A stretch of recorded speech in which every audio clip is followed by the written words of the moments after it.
Bonjour à toutes et à tous.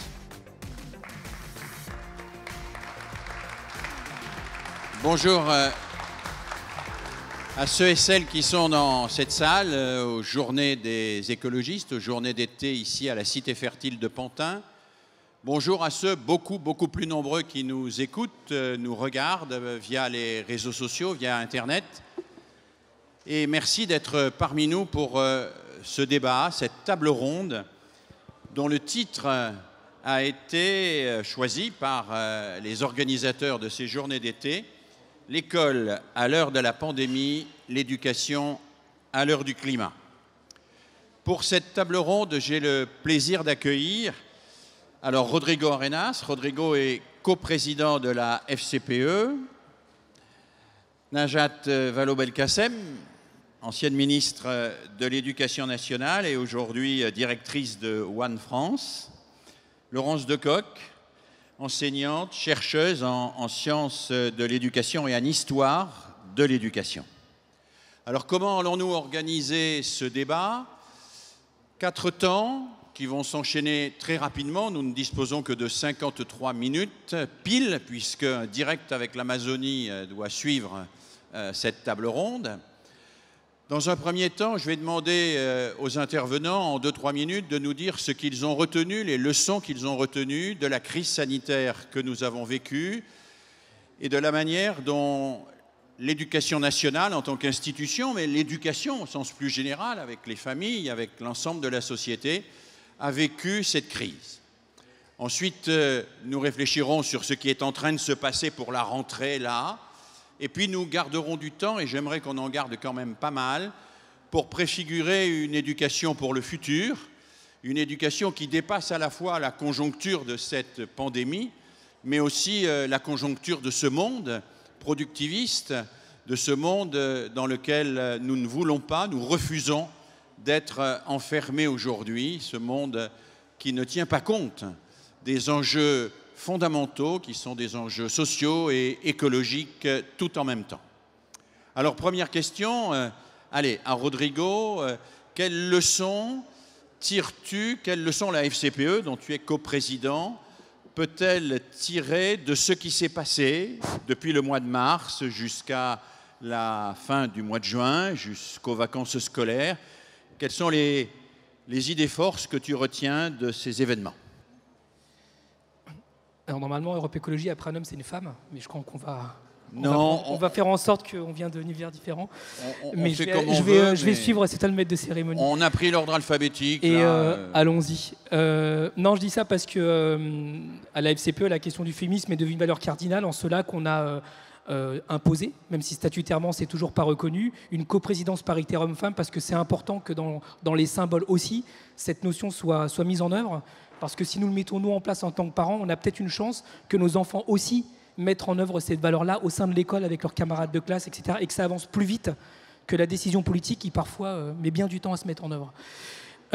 Au-delà de cet aparté, moi je vais rester dans un premier temps, parce que je crois qu'il y a d'autres questions après du coup qui vont venir, sur la question des parents d'élèves, le confinement dans lequel a été soumise l'école, c'est-à-dire ce que le ministre appelle l'école à la maison. A mis en très grande tension ce que je crois Najat Vallaud-Belkacem avait inscrit dans le texte la coéducation quand tu étais ministre et qui est bien difficile en fait à mettre en œuvre. C'est-à-dire que l'école à la maison a énormément sollicité les parents. J'ai même envie de dire, sans vouloir balayer pour notre paroisse, qu'ils ont été centraux dans la séquence. Ils ont été centraux par rapport au fait de continuer les actions éducatives et pédagogiques qui étaient envoyées souvent via le numérique, je pense qu'on abordera tout à l'heure, sur le fait de continuer l'école, mais aussi sur la violence auxquelles ont été soumis les parents, par exemple à celles et ceux qui avaient peur que leurs gamins décrochent de l'école et qui finalement, en faisant l'école à la maison alors qu'ils ne sont pas enseignants, qu'ils ne sont pas des pédagogues, ils ne sont pas outillés pour cela, ont même abouti dans les cas les plus extrêmes à des situations de violence sur enfants.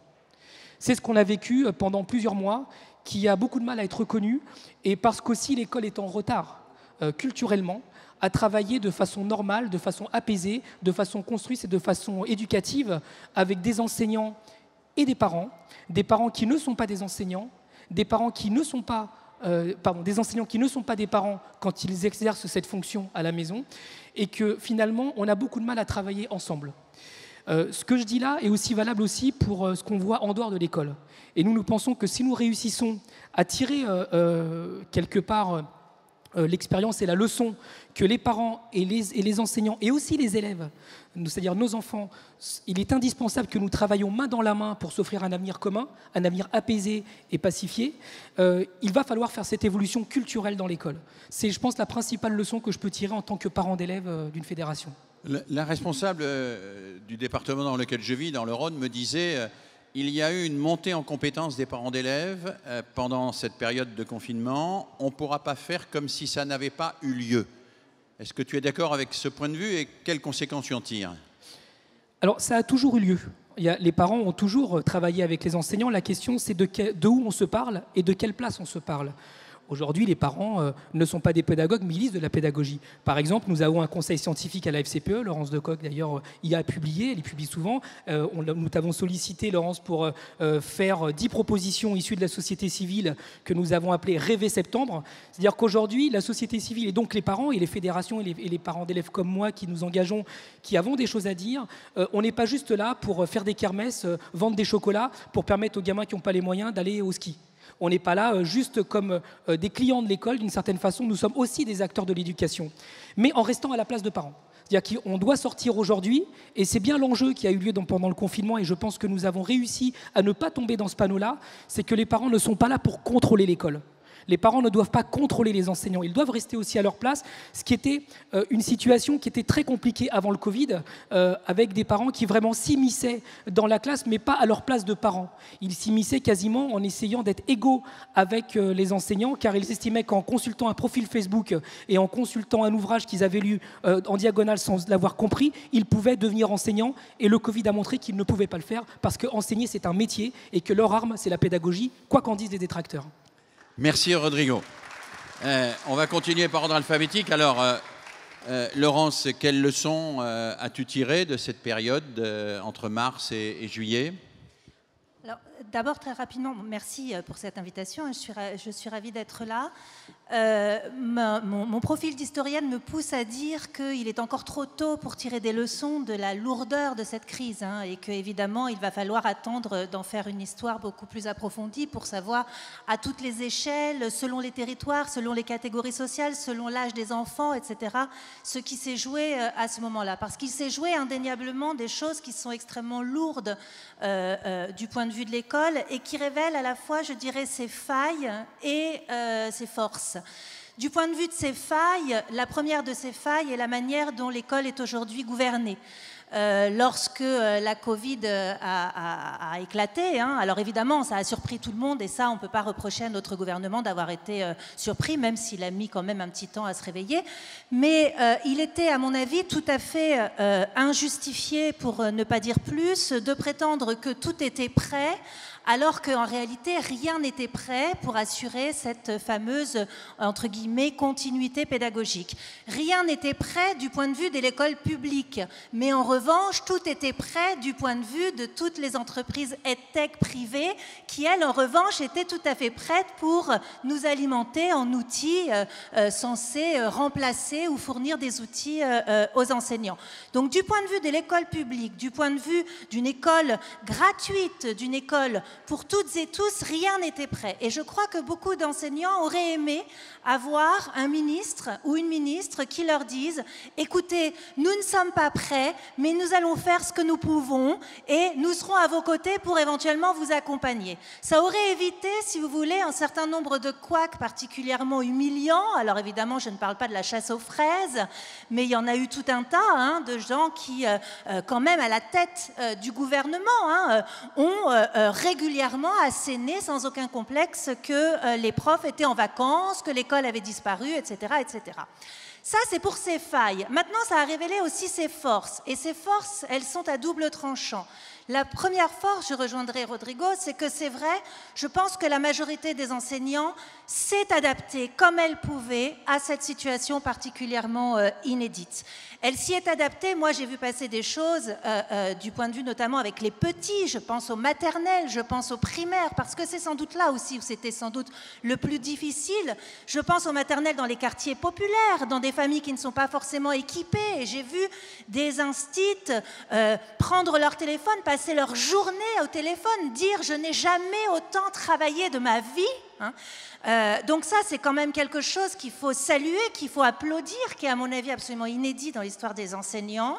Et puis c'est à double tranchant, disais-je, parce qu'évidemment, dès qu'on a commencé à déconfiner, eh bien, on a eu des discours du type « Ah, c'est incroyable ce que ça nous a appris, cette crise. Maintenant, les professeurs vont véritablement changer leurs pratiques, etc. » Non, en réalité, je crois que ce qu'il faut dire, c'est que oui, les enseignants ont fait ce qu'ils pouvaient, oui, ils se sont adaptés, oui, ils ont développé des trésors d'ingéniosité, mais non, ils ne veulent pas enseigner à la maison, non, ils ne veulent pas que le télétravail se poursuive, et oui, ils souhaitent d'abord et avant tout que ça ne soit qu'une parenthèse désenchantée d'un moment de leur parcours professionnel.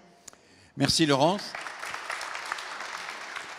Alors, même question Najat. Quelle leçon après ces quelques mois difficiles? Puisque Rodrigo s'est exprimé en qualité de parent d'élèves ou de fédération des parents d'élèves et que Laurence s'est exprimée en qualité d'historienne, moi c'est en qualité d'ex-ministre de l'Éducation. Et d'enseignante, pour Laurence aussi. Naturellement, en qualité d'ex-ministre de l'Éducation, j'aurais tendance à justement insister sur la question de la gouvernance de la crise, parce que en fait, c'est peut-être là-dessus que j'ai le regard le plus aiguisé.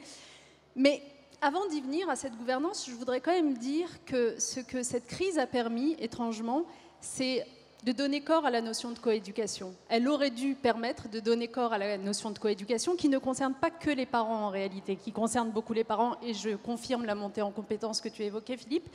Mais moi, j'ai toujours fait partie des ministres qui disaient « Attention, l'école peut beaucoup, mais l'école ne peut pas tout. Elle doit pouvoir s'appuyer sur d'autres acteurs, que sont les parents, que sont l'éducation populaire, que sont les collectivités locales, entre autres. » Or, ce qui est apparu dans cette crise, c'est que malheureusement, et ce en particulier depuis 2017, on a complètement affaibli le lien avec ces différents acteurs. Et c'est ce qui fait qu'on s'est retrouvés bien désarmés et les enseignants bien seuls. Donc il y a en effet la question de la gouvernance ministérielle. Je ne vais pas y revenir, Laurence a dit beaucoup sur l'incohérence des injonctions qui ont été données par le ministre aux enseignants eux-mêmes, ou même sur l'absence d'indications complètes. Franchement, les enseignants se sont retrouvés parfois sans être guidés aucunement, ne serait-ce que sur le sens de ce que devait devenir cet enseignement à distance. Est-ce que cet enseignement à distance était fait pour faire répéter les élèves des acquis qu'ils avaient déjà gagnés quand on était en présentiel, ou est-ce que c'était fait pour acquérir d'autres choses nouvelles? C'était pas très clair tout ça. Donc évidemment que beaucoup de gens se sont retrouvés à flotter. Les parents eux-mêmes ne savaient pas forcément comment s'y prendre, mais au-delà de cette absence de gouvernance, je pense que le vrai sujet, c'est que comme on a affaibli le lien avec, donc je le disais, l'éducation populaire, je vous rappelle quand même qu'en mettant fin à la réforme des rythmes scolaires, on a interrompu tout un travail qui était en cours, où à côté des parents, vous aviez aussi des associations dans les quartiers, par exemple, qui auraient pu se révéler extrêmement utiles si le lien avait été conservé pour aller récupérer des enfants qui étaient en train de décrocher, que ces associations connaissaient peut-être mieux parce qu'elles habitaient juste à côté. Donc tout ce travail-là n'a pas été fait. Le lien avec les collectivités locales a été rompu aussi à partir de 2017. Il faut se souvenir que, par exemple, on va y revenir, mais sur la question du numérique à l'école, là où nous travaillions ensemble à l'époque avec les collectivités pour équiper les collèges en particulier en outils numériques, tout cela a été mis à mal à partir de 2017. Et les collectivités ont été toujours à la remorque de cette gestion de crise Covid, venant même supplier le ministère de bien vouloir considérer leurs difficultés à préparer les cantines, à n'avoir pas suffisamment de points d'eau dans les établissements scolaires, etc. On a bien senti là qu'il y avait un hiatus qui était extrêmement préjudiciable. Et puis, enfin, quand je disais absence de gouvernance, je terminerai sur le sujet qui m'est peut-être le plus cher, c'est que, au fond, ce qu'a révélé cette crise, naturellement, c'est les inégalités structurelles dans la société. C'est le fait qu'on n'ait pas égalité en fonction de la famille, des moyens, de la présence d'ordinateurs ou pas d'ordinateurs ou de tablettes chez soi. eh bien, toute cette question sociale a été complètement ignorée. C'était le point aveugle du sujet, au point qu'on s'est retrouvé avec un ministre qui prétendait qu'on avait au doigt mouillé 5% d'élèves qui avaient décroché. On se demande où il trouvait ce chiffre. Quand on sait que 3 millions de jeunes scolarisés vivent dans des familles sous le seuil de pauvreté, on imagine bien que dans ces familles-là, il n'y a pas les moyens d'être accompagnés à domicile. Donc comment pourrait-il ne pas décrocher ? Donc on était bien plus proche, je le disais, des 25% que des 5%, mais enfin, c'est pas grave, ce chiffre a fait les beaux titres des journaux pendant très longtemps. Donc une sous-estimation de la question sociale qui, finalement, n'a pas permis d'apporter les réponses en temps utile. Et là encore, c'est souvent des collectivités locales qui se sont substituées à l'État pour penser cette réponse. Je pense aux mairies, par exemple, qui, à Paris, à Lille ou ailleurs, ont décidé de fournir l'équivalent du repas de cantine que l'enfant ne pouvait plus avoir en bons alimentaires qui étaient envoyés aux familles. Ce genre de dispositions, c'est des dispositions qui auraient dû être réfléchies au niveau national pour profiter évidemment à tous. Merci Najat. Nous reviendrons sur cette question du creusement des inégalités, parce que si tous les observateurs sont d'accord sur un point, c'est bien sur celui-là. L'école à distance a mis à distance de l'école un nombre considérable d'élèves, bien au-delà des 5%, bien au-delà probablement des 30%. Tout cela, nous le verrons dans les semaines et les mois qui viennent. Quelques mots, mais je ne voudrais pas qu'on y reste trop longtemps, quelques mots sur la rentrée qui vient. Là, on est à quelques jours de la rentrée. Vous la voyez comment, cette rentrée? Vos inquiétudes, vos espoirs? Alors, Rodrigo, encore une fois, je te donne la parole le premier. On t'a entendu dans les médias sur cette question, donc tu peux aller vite. Non, je ne vais pas parler des masques, là. D'ailleurs, tout le monde est masqué, tout va bien. Je pense qu'il y a une... Puisqu'on est dans un lieu politique, on va parler un peu politique, au sens idéologique. Enfin, je vais m'y risquer, en tout cas. Je vous demande d'être très gentil avec moi. Je pense qu'il y a une vraie offensive idéologique aujourd'hui du pouvoir en place. Le pouvoir en place, c'est pas Blanquer. Blanquer n'est pas là, ça ne change pas grand-chose. Bon, on changera un DGESCO par quelqu'un qui fait de la politique peut-être, mais la question, c'est pas une question de personne. C'est une question de ce qu'on met en œuvre. Je m'explique. Pendant les vacances, là, le ministre a mis en place ce qu'il a appelé les vacances apprenantes. Il ne l'a pas inventé tout seul. Il y a toute des fonctionnaires d'État, des intellectuels, des chercheurs qui lui ont dit « ouais, les gamins ont décroché ». Alors nous, on pense que ce n'est pas les élèves qui ont décroché, c'est le système scolaire qui a décroché. Mais c'est toujours bien d'inverser la faute sur la victime plutôt que sur celui qui cause la chose. Mais ce n'est pas mon propos. Les vacances apprenantes ont eu deux biais idéologiques très forts vis-à-vis de l'opinion publique. Puisque nous sommes dans une démocratie de l'opinion maintenant, puisque le ministre parle aux Français sur France 2 plutôt qu'avec ses corps intermédiaires, jouons le jeu. On va essayer de jouer le jeu. L'idée, c'est qu'on a nié aux enfants le fait qu'ils avaient des droits. N'importe quel salarié qui est dans la salle sait que la période estivale permet, dans le cas du Code du travail, de ne pas travailler pendant la pause. Les enfants, non. Les enfants, eux, sont en dehors du Code du travail, sont en dehors du droit, c'est-à-dire qu'on leur a demandé, intellectuellement, idéologiquement, on a demandé aux Françaises et aux Français d'accepter que les enfants, pendant leurs vacances scolaires, au moment où ils doivent se retaper, physiquement, intellectuellement et aussi psychiquement, parce que l'enfermement est une agression psychique, on leur a demandé de faire du français, de l'anglais et les maths. Ça, c'est la première offensive qui consiste à dire que les enfants n'ont pas de repos, et ça rejoint ce que tu disais, Najat, sur la question des rythmes scolaires. C'est qu'on nie aux enfants le fait qu'on doit respecter leur rythme de vie, ce qui est leur intimité et ce qui est leur développement individuel, parce qu'ils doivent répondre à la logique et à la vitesse de la machine institutionnelle. C'est une violence qui est faite aux enfants. La deuxième offensive idéologique qui a eu lieu, c'est toujours dans ces vacances apprenantes, c'est d'avoir fait ça... Il faut en venir à la rentrée, là. Mais j'y viens justement, parce que pendant les vacances apprenantes, elles ont eu lieu dans un centre commercial. Par exemple, les enfants ont fait du français, de l'anglais et des maths chez Auchan, avec le label Éducation nationale. C'est-à-dire que clairement, le ministère a labellisé le groupe Auchan à travers sa boîte Citrux pour que pendant que les parents font les courses au moment où on achète les fournitures scolaires, les gamins sont en train de faire du français, des maths et l'anglais, c'est-à-dire qu'il y a une inversion du rôle et de la place de l'enfant des parents qui ne sont pas des usagers de l'éducation nationale, qui ne sont pas des clients, mais qui sont clairement des personnes à qui s'adresse le service public. Ce sont des citoyens en puissance. Et c'est cette inversion de la fonction de chacun qui est en cours et qui concerne la rentrée scolaire, par exemple les masques. Les masques, c'est une question de santé publique. C'est une question d'intérêt général. C'est quelque chose qui doit devenir du droit commun. Ça ne peut pas dépendre de l'aide sociale, c'est-à-dire qu'en fonction du territoire dans lequel un enfant habite, ou dans la famille dans laquelle il a la chance ou la malchance d'être né, même si c'est toujours une chance d'être avec ses parents, on a accès à des masques qui sont de plus ou moins bonne qualité, ou alors on mettra des masques de façon plus longue parce qu'on n'aura pas les moyens de le remplacer et qui du coup sera inefficace du point de vue de la lutte contre la pandémie. C'est-à-dire qu'on transforme une question de droit commun, de santé publique, qui dépend par exemple de la sécurité sociale, etc., à une initiative individuelle, à une relation client, dans lequel l'intérêt général, même plus de l'aide sociale, qui dépend d'une décision collective et d'un consensus politique, mais devient de l'ordre de la charité. C'est-à-dire que les enfants qui sont les plus pauvres, et c'est les termes qu'a employé le ministre de l'Éducation nationale, appuyé par le président de la République dans les médias, absolument, doivent aller quémander auprès de leur chef d'établissement la possibilité de pouvoir se protéger du Covid et de protéger les autres. Et cela, ce n'est plus du droit commun, ce n'est plus de l'aide sociale, c'est de la charité. Voilà l'offensive idéologique qui est en train d'être menée aujourd'hui via l'Éducation nationale. Merci Rodrigo. Laurence, comment tu vois cette rentrée? Alors, si quelque chose qui te tient à cœur a déjà été dit... Je voudrais parler des vacances apprenantes, tiens. Voilà, non. On essaye d'avancer pour aller vers la prospective. Ouais. Alors, il n'y a vraiment pas beaucoup de raisons de ne pas être inquiet pour cette rentrée. Je fais une formule très, très soft. Vraiment, tous les voyants sont au rouge. Alors, pour des raisons évidentes, sanitaires, je ne vais pas m'étendre dessus.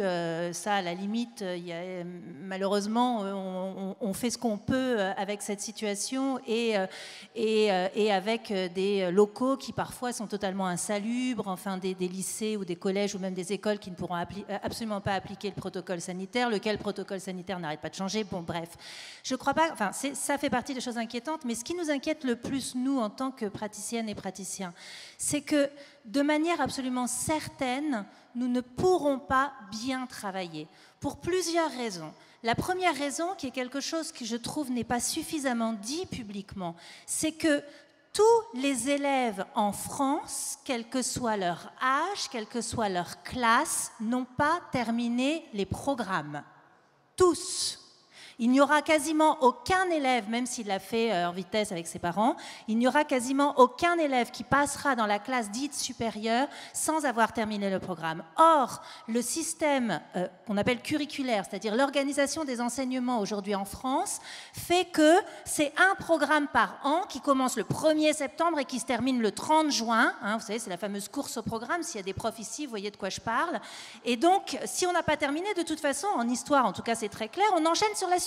Hein. Je veux dire, si on n'a pas fait la Révolution française, on ne la refait pas la classe d'après, on enchaîne sur la suite. Donc, aucune cohérence. Et pourquoi est-ce que je dis qu'on va forcément mal travailler? Parce que la requête, qui était, à mon avis, la requête la plus pertinente, la plus intelligente, et qui, là encore, n'a absolument pas été entendue, c'est celle d'avoir du temps pour préparer la rentrée. Du temps. On ne demandait pas de différer la rentrée, ça c'est encore le truc qui a été présenté comme les profs qui veulent en faire le moins possible, etc. Du temps de pré-rentrée, c'est-à-dire se voir une semaine entre enseignants, réfléchir ensemble à des programmations communes, à des manières de procéder en commun, à des sous-groupes, etc., etc. Réfléchir ensemble pour bâtir une année scolaire qui, de toute façon, il y a 9 chances sur 10 pour qu'elle soit, celle qui arrive, soit aussi chaotique. Voilà. Et donc pour essayer aussi de se prémunir contre un couac aussi grand que celui qui a eu lieu cette année. Donc nous allons forcément mal travailler avec des programmes qui restent absolument indigestes, avec des examens qui n'ont absolument pas été ni réformés, ni... Enfin voilà, on n'en parle pas. C'est-à-dire qu'en fait les gamins qui vont l'année prochaine passer en terminale sont encore sous le biais de la réforme du bac, exactement comme s'ils avaient passé une année de première normale. Je rappelle quand même que dans certains territoires, les cours se sont arrêtés en décembre. En décembre pour certains lycéens. La grève des transports, décembre. Donc il y a certains lycéens qui n'ont quasiment pas eu de cours. En première, il y a des lycéens qui n'ont pas passé les épreuves de contrôle continu, le premier cycle d'épreuves continues. J'ai terminé pour dire que on voit bien aussi à quel point tout cela n'a absolument pas été anticipé au niveau ministériel et que nous allons avoir des très très grosses difficultés pour nous caler sur le temps dont nous aurions besoin. Merci. Laurence Najat, cette rentrée. Oui, en fait, ça rejoint ce qu'on disait précédemment sur la gouvernance. C'est-à-dire que la mauvaise gouvernance de cette crise, c'est notamment l'impréparation et l'improvisation permanente. Moi, je ne comprends pas. Honnêtement, je ne comprends pas. Je le disais tout à l'heure, j'ai été ministre de l'Éducation, donc je vois à la fois la lourdeur de la responsabilité et la difficulté qu'il y a à la conduire. Hein. Mais en même temps, je ne comprends pas comment on a pu aussi peu se préparer à la rentrée qui vient. Parce que la réalité, c'est que ce que dit Laurence est très juste, revoir les programmes, penser ce qu'il va s'agir maintenant de revoir avec les élèves pour les remettre à jour. Ça n'a pas été fait. Chaque enseignant va devoir le faire dans son coin. Rien n'a été fait pour impulser un travail entre enseignants, y compris entre enseignants dans un établissement. Enfin, c'est invraisemblable. Donc, immense solitude pour les enseignants, immense inquiétude pour les parents d'ailleurs, qui sont toujours à se demander s'ils ont suffisamment fait le job qu'ils auraient dû faire pendant le confinement. Deuxièmement, au-delà des programmes en tant que tels, il y a le sujet des conditions matérielles. Je ne comprends pas qu'on n'ait pas réfléchi, par exemple, dans certains lieux, en effet, particulièrement exigus, particulièrement compliqués, à commander des tables individuelles pour les élèves. Je ne comprends pas qu'on n'ait pas réfléchi à revoir la taille des groupes classes, à avoir des effectifs plus petits. C'est évidemment ce qu'il aurait fallu faire en cette rentrée. Évidemment, ça nécessite d'avoir davantage d'enseignants, mais les décisions qui ont été prises depuis 3 ans nous conduisent à l'hérésie actuelle, qui est qu'on va avoir moins d'enseignants en cette rentrée qu'en la rentrée précédente, alors que le Covid est passé par là. Rien n'a été changé à cette donne. C'est invraisemblable. Si, par exemple, je ne veux pas à chaque fois revenir au passé, mais pour vous donner quand même le sens des choses qui se font et des choses qui se défont. Si on avait continué sur le dispositif plus de maîtres que de classes, plutôt que de l'arrêter en 2017, on aurait aujourd'hui un volant d'enseignants supplémentaires en école primaire qui aurait pu assurer d'avoir des effectifs plus petits, plus légers d'élèves qui puissent être accueillis en meilleures conditions. Donc, si les chiffres me reviennent bien en mémoire, en cette rentrée, on a 400 enseignants supplémentaires à l'école primaire, d'après les mesures qui avaient été décidées déjà avant le Covid. Donc 400 enseignants supplémentaires à l'école primaire, uniquement pour l'ensemble de la France, sachant que rien que la mesure annoncée par le président Macron des CP à 24 élèves dans les zones d'éducation prioritaire plus, en aurait réclamé 1000. Donc ça veut bien dire qu'on va détricoter bien des endroits où il va y avoir moins d'enseignants. Il y a des suppressions de postes au collège et au lycée, et en particulier dans les lycées professionnels, dont, comme d'habitude, on ne parle pas beaucoup. La dépense par élève en lycée professionnel ou élève en SECPA est revue à la baisse en cette rentrée. Enfin, franchement, quand vous mettez tout ça bout à bout, vous vous dites que non, cette rentrée n'est pas prête. Et je comprends absolument, je ne sais pas si la solution de consacrer une semaine à la préparation des enseignants est la solution qu'il fallait, mais en tout cas, qu'il faille dégager du temps pour que les enseignants se retrouvent et y réfléchissent ensemble, ça me paraît indispensable. Merci. Alors, on a un petit peu parlé du passé. Je ne sais pas pour ma part si on trouvera un vaccin contre le Covid avant ou après le départ du ministre de l'Éducation nationale, mais il faudrait que les deux soient assez simultanés et assez rapides, si je vous entends bien. Donc, parlons peut-être de l'avenir. Ce qu'a révélé cette crise, une infinie fragilité de l'humain, une grande solidarité, qu'on le veuille ou non. C'est Jacquard qui disait « La solidarité n'est pas d'abord une valeur, c'est d'abord un fait ». Nous sommes solidaires, que nous le voulions ou non. Et quoi que nous fassions, cette solidarité, elle est là. De grandes inégalités. Alors, face à cela, cette fragilité, cette solidarité, ces inégalités contre lesquelles il nous faut lutter, j'aimerais que vous nous donniez, chacun de vous trois, une perspective qui vous tient à cœur pour construire, l'école d'après-Covid et l'école d'après-Blanquer. Alors, qui veut commencer? Traditionnellement, c'est Rodrigo, mais tu n'es pas obligé, Rodrigo, d'être toujours le premier. Non. Alors, une idée forte qui vous tient à cœur. Laurence, peut-être cette fois-ci. Allez, une idée, une perspective en tout cas, vers laquelle vous souhaitez vraiment aller. Oui. Alors, j'ai droit à 2. Oui, allez, à 2.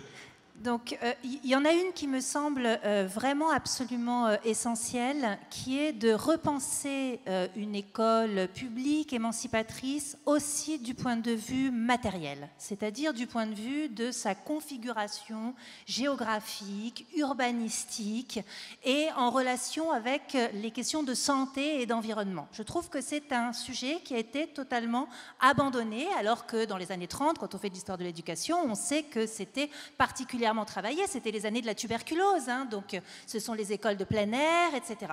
Moi, je crois qu'une crise sanitaire comme celle-ci, elle nous pousse à véritablement repenser un système éducatif, pas simplement du point de vue de son organisation structurelle, mais du point de vue de son organisation matérielle.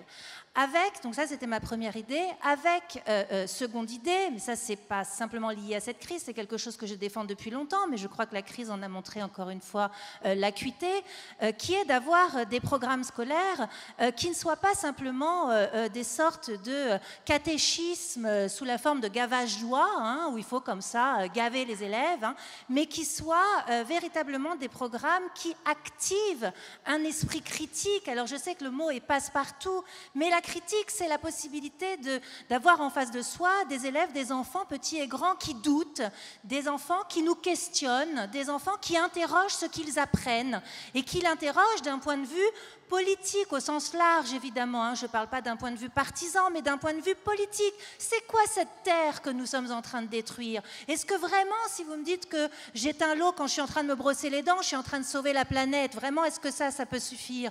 Et puis, c'est quoi la mort? C'est quoi la maladie? On n'a rien aujourd'hui dans les programmes qui peut permettre de penser avec les enfants la question du risque, la question de la mort, la question de la maladie. Ce sont ces enfants-là que nous allons retrouver, nous, là, dans quelques jours. C'est des enfants qui ont été confrontés à ça en permanence. Et la dernière chose, dans les programmes ou ailleurs, en tout cas c'est à repenser, une école qui soit dans un chaînon intergénérationnel, mais véritablement. Alors je sais que ça a été déjà mis en place à plein d'endroits. Cette crise qu'elle nous montre, c'est aussi quand même à quel point, bien entendu, les personnes âgées ont été particulièrement maltraitées, et ça interroge aussi du point de vue de ce que ça signifie que faire société, mais pas simplement les personnes âgées, parce que je voudrais terminer là-dessus. Moi je trouve, et je rejoins Rodrigo là-dessus, je trouve que la jeunesse aussi a été maltraitée, parce que c'est une jeunesse, pas simplement d'ailleurs pour toutes les raisons qu'on a énoncées, mais c'est aussi une jeunesse à laquelle on a dit « Vous êtes les vecteurs de la maladie, mais vous ne serez pas malade. » Mais vous vous rendez compte à quel point c'est lourd? D'abord, je pense que ce n'est pas forcément vrai, hein, mais à quel point ça a été lourd pendant des semaines pour des enfants de s'entendre dire « Le danger, c'est toi, tu ne vas pas voir mamie parce que tu n'es pas malade, mais tu peux la rendre malade. » Voilà, il y a plein de choses, je pense, qu'il faudrait essayer de repenser du point de vue d'une éthique véritablement dans l'école. Merci Laurence.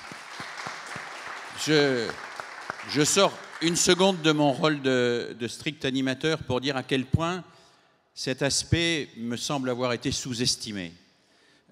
Les enfants ont été confrontés à la solitude, ont été confrontés à la mort, ont été confrontés à l'angoisse. Et les retrouver en faisant du gavage scolaire en français et en maths, c'est retourner dans une école productiviste sans prendre en compte ce besoin qu'ont les enfants de retrouver du sens et d'accéder au symbolique. Et j'aurais aimé pour ma part, mais je le dis comme ça, qu'on nous dise, bah oui, allez, on met un coup de pouce sur les ateliers philo, on met un coup de pouce sur l'éducation artistique et culturelle, parce que c'est à travers l'éducation artistique et culturelle qu'on peut trouver du sens au monde et comprendre sa finitude sans pour autant désespérer de l'avenir. Et ça, je pense que c'est très important pour aujourd'hui. On a le sentiment que c'est la machine enfant qu'on va remettre à l'école, mais pas l'enfant debout qui a vécu un traumatisme important et à qui il faut offrir pas seulement une nourriture matérielle, mais aussi une nourriture intellectuelle, et je vais même employer le mot une nourriture spirituelle. Je n'ai pas dit religieuse, bien évidemment. Voilà, c'était un petit excursus pour renforcer le point de vue important que vient d'évoquer Laurence. Rodrigo, tu veux bien nous dire une idée à laquelle tu tiens? Peut-être deux, puisque Laurence a donné deux idées, donc tu as droit à deux. D'accord, je vais en donner deux, mais qui sont liées en fait. Je pense que ce qui a collapsé en fait d'une certaine façon dans le système d'éducation nationale aujourd'hui, en tant que système scolaire, malgré que les enseignants, les parents, les élèves ont été des super-héros dans la séquence, mais une série d'initiatives individuelles, des initiatives et des formations personnelles, ça ne fait pas un système éducatif. Et ça, je pense que c'est important de le rappeler. Pourquoi je dis ça? C'est que il me semble que l'école à laquelle nous devons travailler, tous, c'est une école qui d'abord se construise d'abord pour les élèves les plus fragiles. C'est-à-dire une école qui se mette à la place de celles et ceux qui vont mal ou de celles et ceux qui sont violentés dans notre société. J'ai parlé tout à l'heure des rapports hommes-femmes, il y a aussi les questions de racisme, le mépris de classe, tout ce que j'ai illustré à travers la charité, c'est-à-dire la conception de la pauvreté, qui est très subjective aujourd'hui et qui ne fait pas partie du droit commun. Laurence parlait de la finitude, c'est-à-dire l'inégalité aussi par rapport à la mort, qui est une réalité aussi.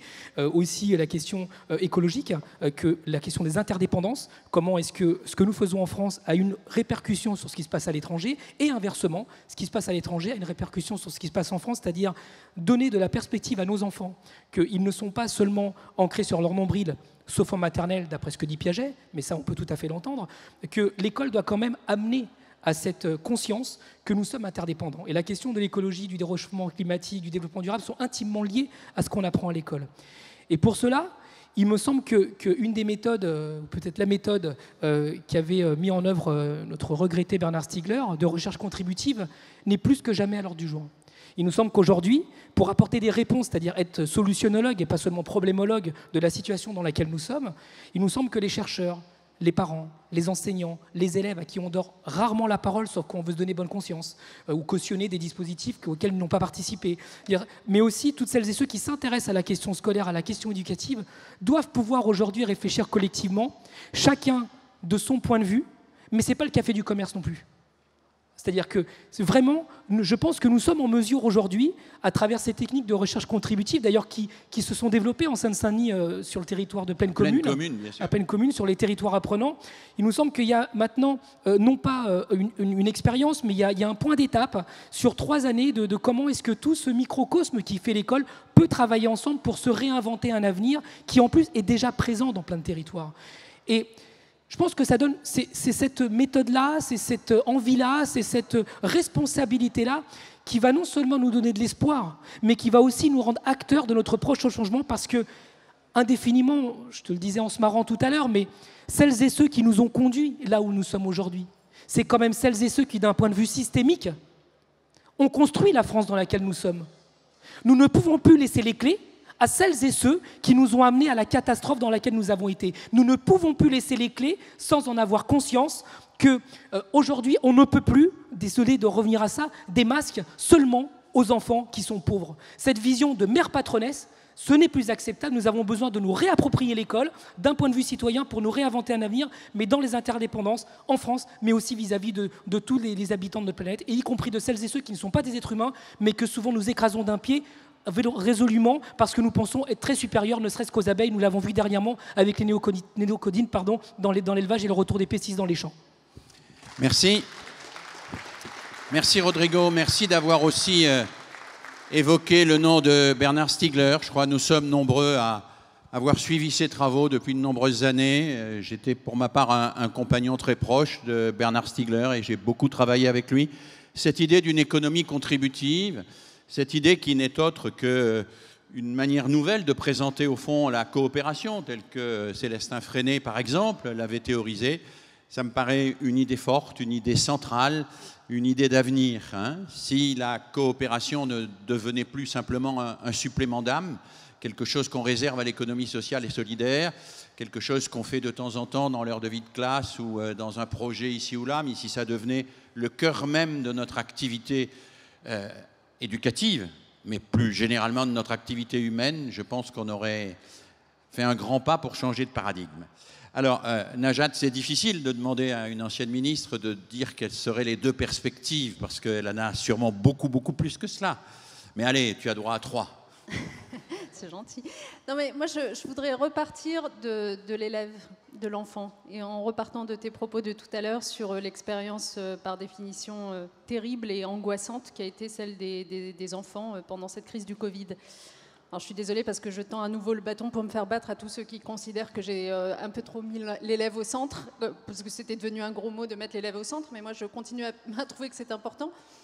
Si on La repart formule de- est de Jean Zay avant d'être de Par Lionel ailleurs. Jospin, donc on peut quand même se revendiquer de quelqu'un qui est un ministre honorable. C'est clair, Hein. merci. Mais donc, pour revenir aux élèves, je disais tout à l'heure tout ce qui me surprenait, qui n'avait pas été pensé pour cette rentrée scolaire. L'une des choses, si j'avais été en responsabilité, que j'aurais pensé, par exemple, c'est quid de ces élèves qui, pour diverses raisons, et notamment parce qu'il y avait des malades dans leur famille, ne sont pas du tout retournés à l'école, y compris quand l'école a repris à la fin du printemps. Ces élèves, ils vont connaître une rentrée scolaire en changeant de niveau, donc potentiellement avec une classe toute nouvelle, avec des camarades qu'ils ne connaîtront ni d'aide ni d'Adam. Est-ce qu'on n'aurait pas pu, par exemple, réfléchir pour créer les conditions dans lesquelles chaque élève retrouve au moins 3 camarades avec lesquels il s'entendait bien dans sa nouvelle classe? Ça, c'est le genre de questions qu'on se pose quand on s'intéresse vraiment à l'expérience des enfants. Deuxième chose, je pense que, puisque tu évoquais la question de la solidarité, parce que je pense que le mot de solidarité doit être important, et derrière le mot de solidarité, je ne mets pas simplement la question sociale dont j'ai parlé un peu tout à l'heure, je mets de manière générale tout ce qui relève de la coopération plutôt que de la compétition. Puisqu'on parle de solidarité, ce qu'il nous faut aujourd'hui, c'est une école dans laquelle la société est solidaire de ses enseignants. Ce qu'a montré cette crise, c'est que ça n'était pas le cas. Et pourquoi ça n'était pas le cas? Ça n'est pas le cas notamment parce que vous avez un certain nombre d'acteurs, d'observateurs, et en ce moment, y compris le ministre lui-même, qui passent leur temps à jeter l'opprobre sur les enseignants, leur faisant porter tous les maux de notre école, par facilité, évidemment. Et ça, c'est une situation que je juge extrêmement dangereuse, parce que lorsque la société se met à considérer que finalement le problème vient de ces enseignants qui n'en font pas assez, qui, etc., qui ont été en vacances, disait Laurence, pendant toute la crise du Covid, etc., eh bien, finalement, vers qui on se retourne? Qui est le recours? Puisque les parents se sont rendus compte d'eux-mêmes qu'ils n'étaient pas pédagogues, que ce n'était pas eux qui pouvaient jouer ce rôle-là. Donc si on affaiblit le rôle même de l'enseignant, eh bien, je crois que notre société va au-devant des plus grands dangers, parce que ça veut dire que c'est le rôle même des apprentissages, le rôle même de la pédagogie, le fait même d'être éduqué qui est remis en question petit à petit. Donc la solidarité, il faut soutenir les enseignants dans les moments difficiles comme cela. La solidarité, enfin, entre enseignants, je pense qu'il faut travailler davantage ensemble. On a, enfin je ne vais pas revenir encore une fois sur le quinquennat passé, mais c'était l'un des points qui me tenait tellement à cœur, vous vous souvenez, avec notamment les enseignements interdisciplinaires et le fait de pousser les enseignants à sortir d'une certaine façon d'une forme de solitude pour entourer davantage l'enfant. Je disais tout à l'heure que la solidarité, elle se fait aussi avec des acteurs extérieurs et notamment l'éducation populaire. Il faut renouer avec tout cela. On doit avoir une communauté d'adultes pour entourer un enfant. Je ne vais pas refaire le proverbe africain que tout le monde connaît, il faut tout un village pour éduquer un enfant. Mais c'est vrai, on a besoin de ça. C'est de cette solidarité-là que je voudrais parler. Et puis enfin, la solidarité de l'institution envers ses enseignants. Et ça, c'est notamment la question de la formation des enseignants. Et je trouve que c'est un sujet dont on a peu parlé, mais enfin quand même, hein, parce que si tout le monde était si peu préparé à affronter cette crise, c'est aussi parce que des formations n'ont pas eu lieu, qui auraient dû avoir lieu. Moi, j'ai été confrontée, je n'aime pas parler de ma vie privée comme parent, parce que je trouve que parfois on tire des conclusions un peu généralistes et que c'est pas bien, mais j'ai été confrontée, s'agissant de mes enfants, à des professeurs qui, pour certains, étaient d'extrêmement bonne volonté, mais qui ne savaient pas manier les outils informatiques et qui n'étaient pas en capacité, du coup, d'aider comme ils auraient voulu. Alors, du coup, ils remplaçaient ça par le téléphone et tout ça. Et je souffrais pour eux. Je souffrais quand ça se produisait. Et bien ça, c'est l'institution qui doit se demander pourquoi elle a arrêté les formations. Parce que les formations, elles étaient bien prévues. Hein, parce que je sais qu'on va toujours me répondre, mais pourquoi vous ne l'avez pas fait? Les formations à l'utilisation des outils numériques, elles étaient évidemment prévues. C'est le fameux plan 1 milliard d'euros qui a été adopté en 2015. Donc la question, c'est pourquoi est-ce que tout ça a disparu et pourquoi on n'en fait pas plus grand bruit? Et quand je dis formation à l'utilisation des outils numériques, on pourrait en dire tout autant sur tous les sujets qu'a évoqué Laurence tout à l'heure, c'est-à-dire formation en effet à l'esprit critique, dont je rappelle néanmoins que l'enseignement moral et civique, qui a été bien vidé de sa substance depuis 2017, avait vu le jour quand même le quinquennat passé précisément pour répondre à cette question-là, et que les questions de vie, de mort, d'éthique, etc. y étaient abordées en réalité. Absolument. Voilà. Donc, mais il faut former les enseignants pour qu'ils soient en capacité de transmettre ça à leurs élèves. Donc la notion de solidarité, pour finir par là, très bien, dans tous les sens, appliquée à chacun des acteurs, Et pour donner aussi raison à Rodrigo, la solidarité, ça n'est pas la charité.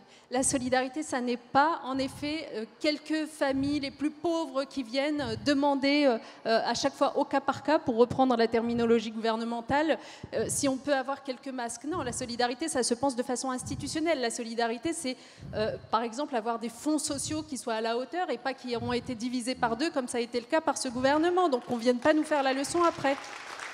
Najat, une question un peu poil à gratter. Est-ce que la solidarité, ça pourrait aller jusqu'à, par exemple, diminuer les dotations aux classes préparatoires aux grandes écoles pour les mettre plutôt sur les zones d'éducation prioritaire?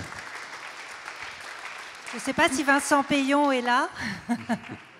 Vincent, oui. Si tu nous entends. Non, mais en tout cas, ce dont je suis sûre, Philippe, c'est que normalement, la crise du Covid que nous avons vécue doit nous pousser... Je suis désolée, je continue à dire le Covid, c'est par idéologie. Peu importe, peu importe. Je refuse de dire la Covid.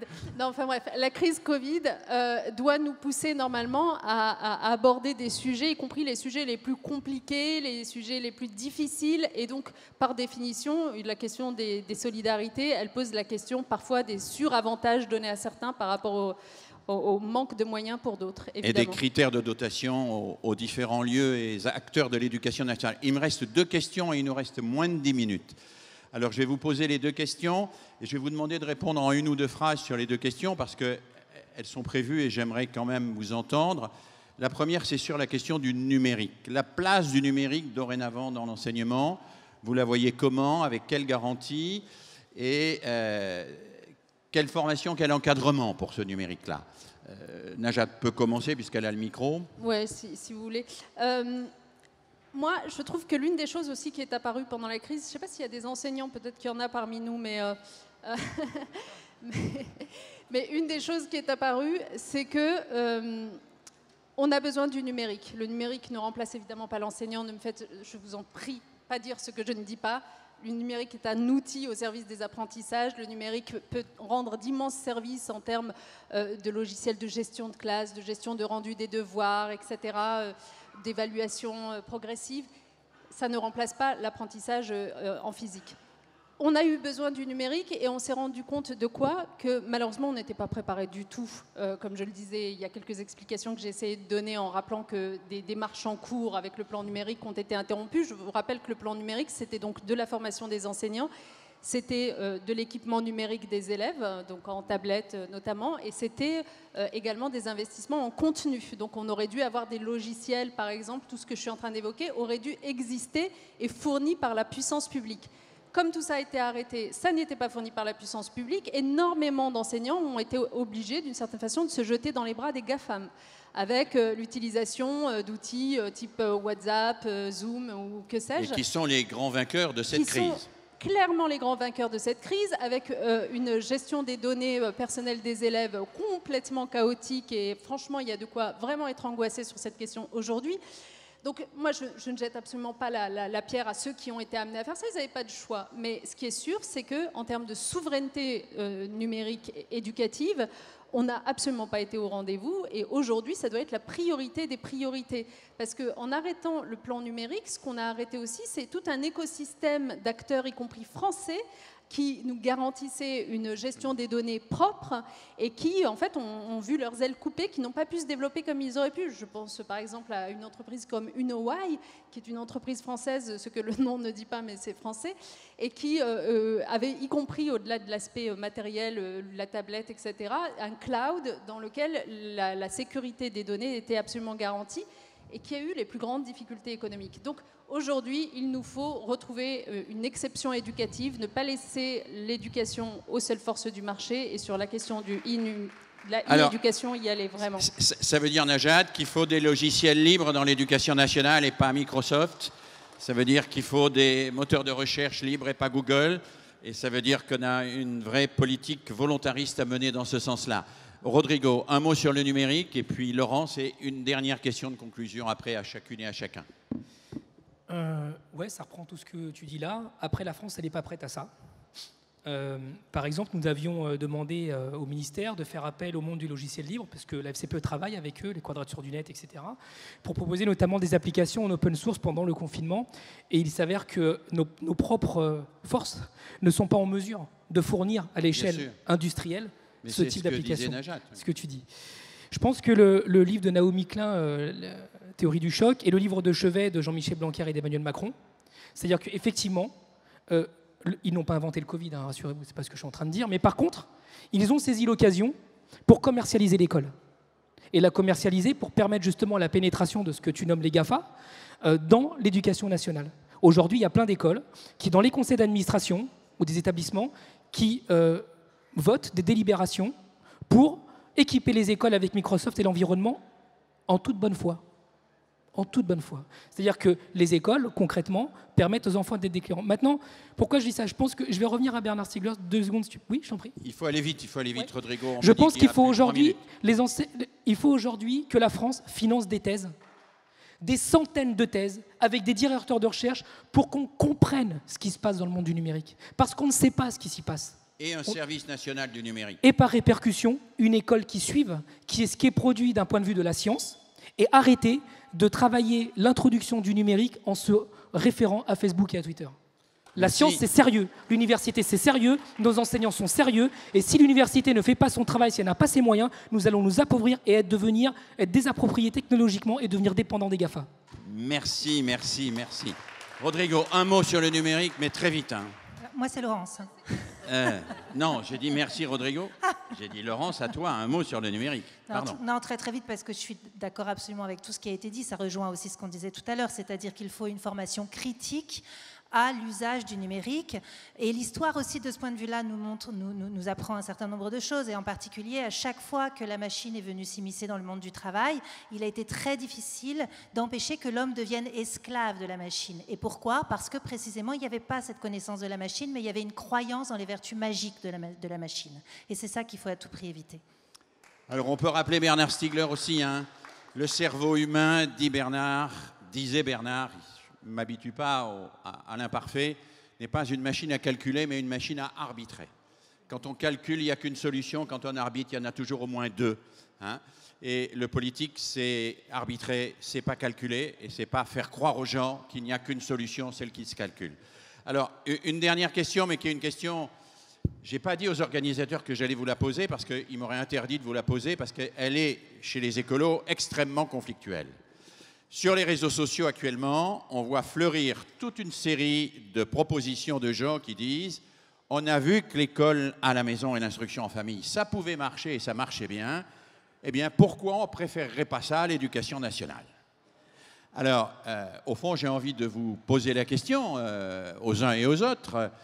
Votre avis sur l'instruction en famille et son possible développement avec toutes les récupérations imaginables par le privé, dont on a parlé tout à l'heure, et l'avenir du service public de l'éducation nationale. Alors, un mot là-dessus, mais c'est une question compliquée, elle mériterait toute seule un débat de plus d'1 heure, et nous n'avons plus qu'1 minute, donc à peu près 30 secondes chacun pour donner une idée là-dessus. Laurence. Moi, j'ai écrit là-dessus, donc je peux vous renvoyer à mon petit livre qui s'appelle « École ». Mais très rapidement... on ne peut pas en vouloir à des familles de vouloir le mieux pour leur enfant et de vouloir compenser les défaillances de l'école publique parce qu'il y en a. Donc de ce point de vue-là, il n'est pas question de culpabiliser les familles. Mais moi, je suis une farouche défenseuse de l'école publique. Et dans l'école publique, il y a public, on en a parlé, mais il y a école. Et c'est-à-dire qu'il ne peut y avoir école que s'il y a plusieurs enfants, que s'il y a un apprentissage du collectif. Raison pour laquelle, effectivement, moi, je défends l'école et l'école dans des locaux qui lui soient consacrés. Merci, Rodrigo. Un mot, et puis on laissera la conclusion à Najat. De la même façon que je disais tout à l'heure qu'il y avait des interdépendances, c'est-à-dire que l'école apprend aussi l'altérité. L'altérité, comme le dit Laurence, c'est pas tout seul. C'est forcément avec les autres. Et de la même façon, quand on est malade, on va voir un médecin. Quand on veut éduquer les enfants et qu'on veut les instruire, on a des enseignants et on paye l'impôt. Ce n'est pas un cadeau qu'on nous fait pour avoir des écoles. Donc la question, elle se pose en termes de bien commun. Et aujourd'hui, l'école est en train de s'externaliser du bien commun pour devenir un outil de consommation et une commercialisation. Donc l'enjeu, il est là. Et la question du numérique, elle est liée à ça. C'est-à-dire qu'aujourd'hui, faire croire que l'éducation d'un enfant, ça doit être par une application, etc., en fait, c'est l'accélération sur la robotisation et l'automatisation de l'école où on transforme... C'est pas moi, hein. On doit avoir terminé. Il y a un direct avec l'Amérique du Sud, l'Amérique latine. Oui, donc, je te disais juste que... J'aimerais quand même donner une minute ou quelques secondes à Najat en conclusion. Finis ta phrase. Oui, je te disais juste que si on continue là-dessus, le métier d'enseignant va être automatisé et robotisé. Et dans cela, on va dans ce que tu dis. Et ça, c'est pas l'être humain, c'est des machines, c'est des algorithmes. Et jusqu'à preuve du contraire, on n'est pas dans la matrice à l'école de l'éducation nationale. Merci. Najat, une conclusion que je vais être obligé de te demander très rapide.